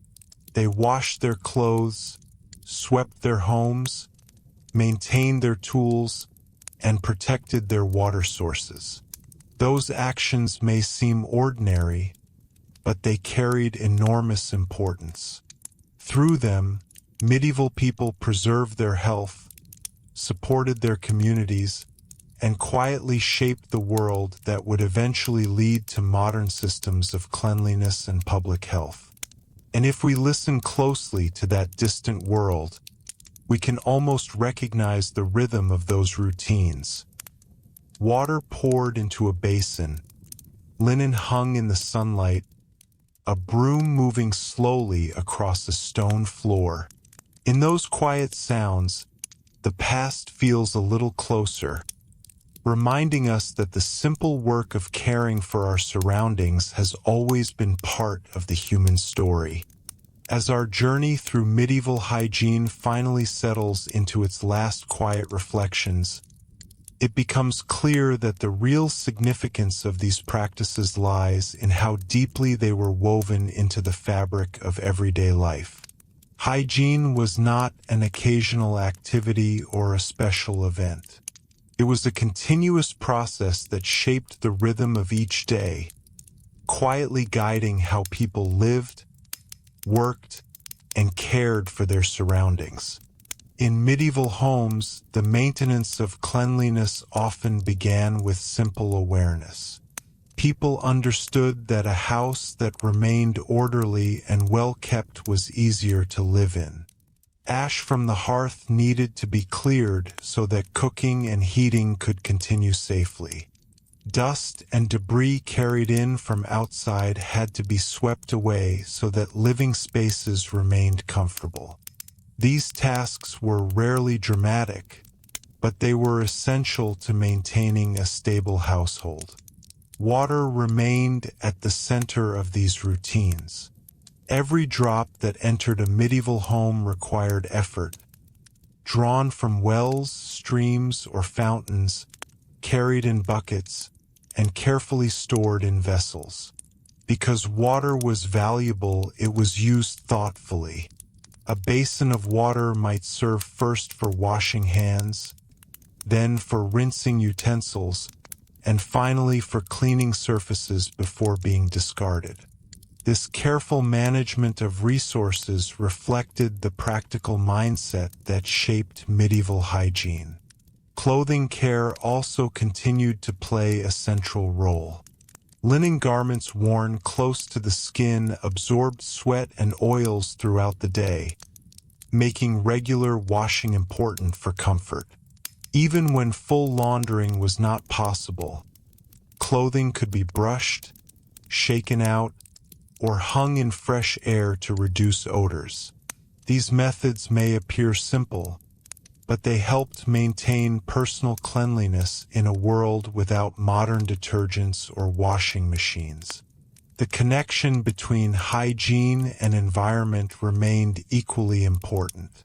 Medieval people believed that the spaces around them influenced health in powerful ways. Fresh air moving through a room was thought to strengthen the body, while stagnant air was often viewed with suspicion. For this reason, homes were opened whenever weather allowed, letting breezes carry away smoke, moisture, and unpleasant smells. This emphasis on air and environment extended into city life as well. Streets were periodically cleared of waste, and residents were encouraged to keep the area near their homes as tidy as possible. These efforts did not eliminate all problems. Crowded towns still face sanitation challenges, but they demonstrate that medieval communities were actively thinking about how to manage shared spaces. Food preparation offered another example of practical hygiene. Cooking vessels were rinsed after use, surfaces were wiped down, and ingredients were stored carefully to prevent spoilage. Salt, drying, smoking, and fermentation were widely used methods that helped preserve food and reduce the risk of illness. These techniques required experience and attention, turning the kitchen into one of the most important places where hygiene and health intersected. The medieval relationship with smell also continued to influence ideas about cleanliness. Pleasant scents were often associated with healthy environments, while foul odors were treated as warnings of decay or corruption. Herbs, flowers, and aromatic woods were used in homes not only for fragrance but also because people believed they improved the quality of the surrounding air. Though the science behind these beliefs was incomplete, the attention paid to environmental comfort reflects a thoughtful approach to everyday living. Even the act of rest was connected to hygiene. Before sleep, people often arranged bedding carefully and ensured that sleeping spaces were reasonably clean and ventilated. Good sleep was considered essential for maintaining balance within the body, and a well-kept bed contributed to that balance. In this way, hygiene extended beyond washing and cleaning to include the broader conditions that supported health. When we consider all of these elements together, medieval hygiene begins to appear less like a set of isolated tasks and more like a system of living. Washing, sweeping, laundering, airing, cooking, and maintaining tools were all part of a larger effort to keep life functioning smoothly. These routines formed a kind of quiet discipline that helped households manage the uncertainties of their time. And this perspective leads to one final realization. The story of medieval hygiene is not really about how clean or unclean the past may have been. Instead, It reveals how human beings adapt to the conditions around them. Faced with limited resources and incomplete knowledge, medieval communities still found ways to create order, comfort, and health in their daily lives. Through the steady repetition of small actions, drawing water, cleaning tools, airing linen in the sunlight, they maintained environments where families could live, work, and grow.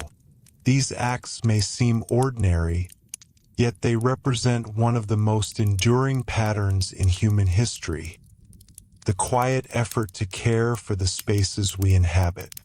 And when we listen carefully to that distant world, we can almost imagine the gentle rhythm of those routines continuing day after day. A bucket lowered into a well, a basin filled for washing, a broom moving across a floor at the end of the evening. These sounds, simple and familiar, remind us that the foundations of civilization are often built not through grand gestures, but through the steady practice of everyday care. As the final moments of this story unfold, it becomes easier to see medieval hygiene not as a curiosity of the past, but as part of a long human tradition of adapting daily life to the realities of the world around us. The people of the Middle Ages lived in environments that demanded constant attention. Weather changed quickly, harvests could fail, and illness could spread through communities with frightening speed. In response, ordinary households developed habits that helped them maintain stability in the middle of uncertainty. One of the most consistent features of these habits was repetition. Medieval hygiene did not depend on occasional deep cleaning or rare bathing rituals. Instead, it relied on small actions carried out again and again. A floor swept each morning, a basin of water used for washing before meals, linen clothing cleaned and aired when possible, waste carried away before it could accumulate too heavily. Each individual task was modest, but together they created a system that kept daily life manageable. These routines were also tied closely to time. Morning often began with simple washing and the preparation of living spaces for the day's work. Midday activities involved cleaning tools, rinsing utensils, and maintaining order in kitchens and workshops. Evening brought another cycle of care, tidying the household, clearing ashes from the hearth, arranging bedding, and preparing for rest. This steady rhythm connected hygiene to the natural structure of daily life. What makes medieval hygiene particularly fascinating is how it combined practical observation with cultural beliefs. Medical theories about the balance of humors encouraged people to pay attention to diet, air, and bodily comfort. Religious teachings reinforced ideas about discipline and modesty, which supported orderly living habits. Social expectations encouraged individuals to present themselves with clean clothing and well-kept homes. Together, these influences formed a cultural framework that supported cleanliness even without modern scientific explanations. The medieval emphasis on shared responsibility is another important part of this story. Hygiene did not exist only within the walls of a single house. Streets, wells, markets, and communal spaces required cooperation among neighbors. When residents swept the area outside their homes or carried waste beyond the city walls, they were contributing to a larger effort that benefited everyone. These small acts of civic responsibility helped medieval towns remain functional despite crowded conditions. Over centuries, These everyday practices gradually shaped how European societies understood the relationship between environment and health.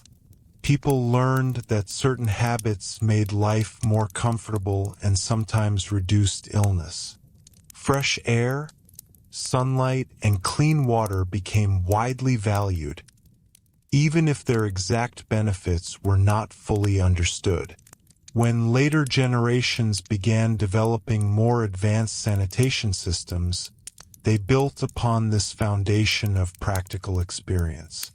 It is also worth remembering that medieval hygiene was not static. As trade expanded and cities grew, new materials and ideas entered daily life. Soap-making techniques improved, better textiles became available, and medical knowledge slowly evolved through contact with scholars from different regions. These changes did not transform hygiene overnight, but they gradually expanded the tools and knowledge available to ordinary people. Archaeological discoveries continue to deepen our understanding of these routines. In the remains of medieval homes, researchers find everyday objects that once played a role in maintaining cleanliness. Combs worn smooth from use, fragments of linen cloth, ceramic basins for washing, and tools used for grooming or cleaning. Each artifact represents a quiet moment from the past.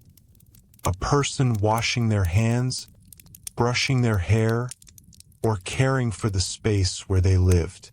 These traces remind us that history is not only shaped by extraordinary events. It is also shaped by the countless ordinary actions performed by people whose names were never recorded. Medieval hygiene belongs to that quieter history. It tells the story of households working steadily to create comfort and stability in a world that could often be unpredictable. And when we think about those households now, centuries later, something familiar begins to appear. The routines that sustained medieval life, washing hands, cleaning living spaces, maintaining clothing, protecting water sources, are still part of our daily existence today. Technology has changed how these tasks are performed, but the underlying habits remain remarkably similar. In the end, the story of medieval hygiene is not a tale of a dirty past overcome by modern progress. It is the story of human persistence. It shows how people, even without advanced knowledge or technology, found ways to care for themselves and their communities. Through patience, observation, and cooperation, they built systems that allowed life to continue across generations. And perhaps that is the quiet lesson that lingers as this story comes to rest. Civilization is sustained not only by great discoveries or powerful leaders, but also by the simple, repeated acts that keep homes clean, food safe, and communities healthy. In the Middle Ages, as in every era, those acts were performed by ordinary people, again and again, day after day, shaping the world in ways that history often notices only much later. And as we reach the very end of this long exploration, the story of medieval hygiene quietly returns to where it truly belongs, the ordinary rhythm of daily life. The Middle Ages stretched across many centuries, and during that time millions of people lived lives that were rarely recorded in detail. Yet their routines, simple, repeated, and often unnoticed, formed the foundation upon which medieval society rested. Imagine once more a typical medieval morning. The first light of dawn reaches the narrow streets of a small town.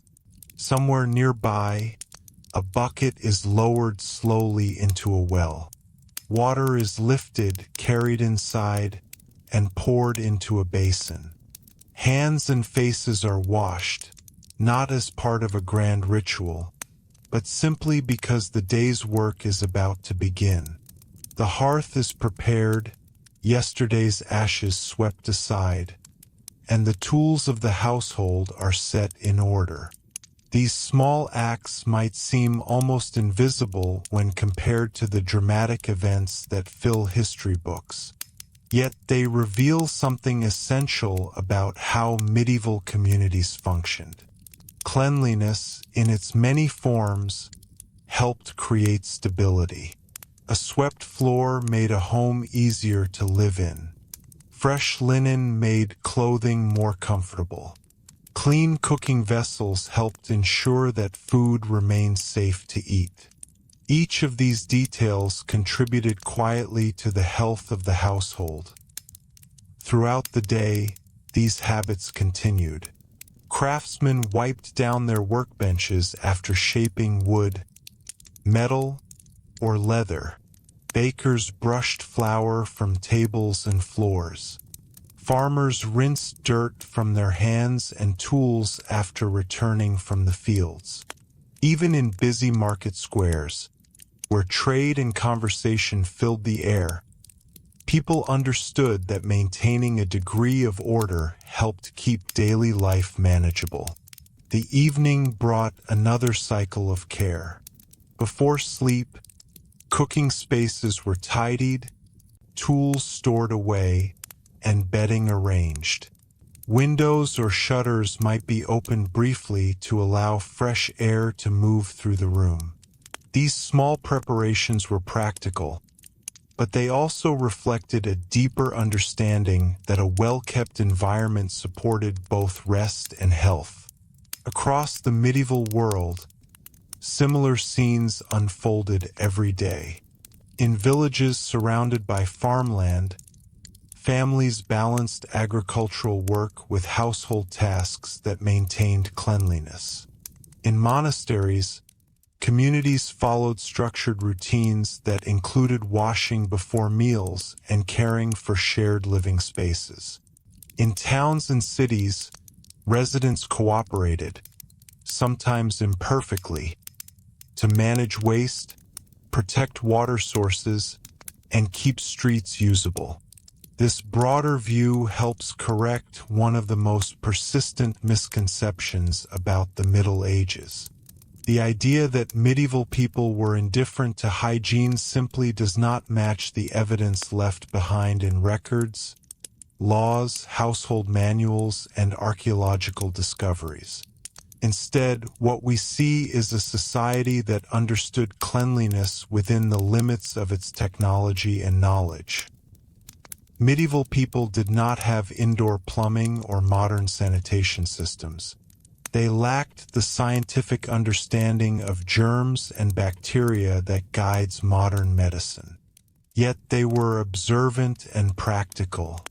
They knew that foul environments were uncomfortable and often dangerous.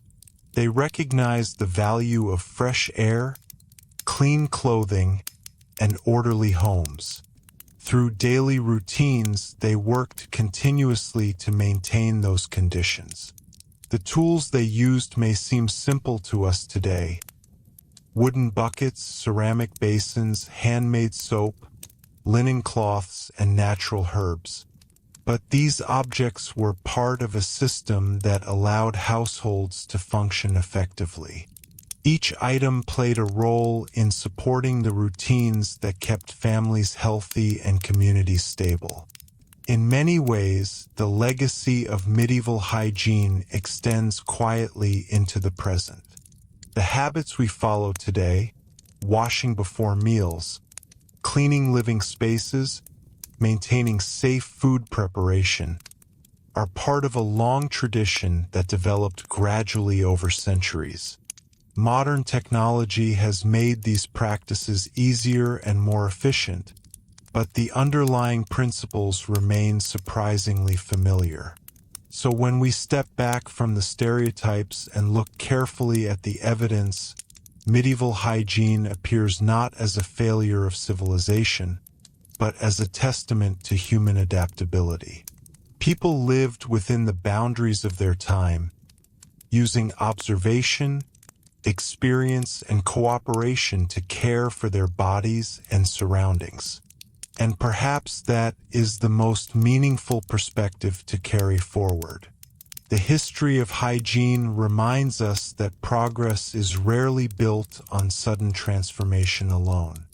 More often, it grows from countless small decisions repeated over generations. Decisions about how to clean, how to care for a home, and how to protect the health of a community and the quiet routines of the medieval world.